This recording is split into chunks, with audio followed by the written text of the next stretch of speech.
ನಂಜುಂಡಪ್ಪನವರ ವರದಿ ಪರಿಣಾಮ ಏನು, ಇದು ಅರ್ಥ ಆಗಬೇಕು, ಇದು ಗೊತ್ತಾಗಬೇಕು ಸರ್ಕಾರಕ್ಕೆ ಅಂತಕ್ಕಂಥ ಕಾರಣದಿಂದ ಗೋವಿಂದರಾವ್ ಅವರ ಅಧ್ಯಕ್ಷತೆಯಲ್ಲಿ ಸಮಿತಿಯನ್ನು ರಚನೆ ಮಾಡಿದ್ದೇನೆ.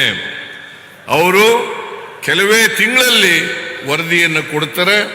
ಆ ವರದಿಯನ್ನು ಕೂಡ ನಾವು ಜಾರಿ ಮಾಡ್ತೇವೆ ಅಂತಕ್ಕಂಥ ಮಾತುಗಳನ್ನು ತಮಗೆ ತಿಳಿಸಲಿಕ್ಕೆ ಬಯಸ್ತಾ ಇದ್ದೇನೆ. ಒಟ್ಟಾರೆ ಕರ್ನಾಟಕದಲ್ಲಿ ಎಲ್ಲ ಭಾಗಗಳು ಕೂಡ, ಎಲ್ಲ ಜಿಲ್ಲೆಗಳು ಕೂಡ ಅಭಿವೃದ್ಧಿ ಆಗಬೇಕು. ಕರ್ನಾಟಕದಲ್ಲಿ ಸರ್ವತೋಮುಖ ಅಭಿವೃದ್ಧಿ ಆಗಬೇಕು. ಅದಕ್ಕೆ ನಾನು ಹೇಳಿದ್ದೀನಿ, ಆರೋಗ್ಯ ಕ್ಷೇತ್ರ, ಶಿಕ್ಷಣ ಕ್ಷೇತ್ರ ಮತ್ತೆ ಮೂಲಭೂತ ಸೌಕರ್ಯಗಳು. ಈ ಮೂಲಭೂತ ಸೌಕರ್ಯಗಳು, ಶಿಕ್ಷಣ ಕ್ಷೇತ್ರ ಮತ್ತೆ ಆರೋಗ್ಯ ಕ್ಷೇತ್ರ,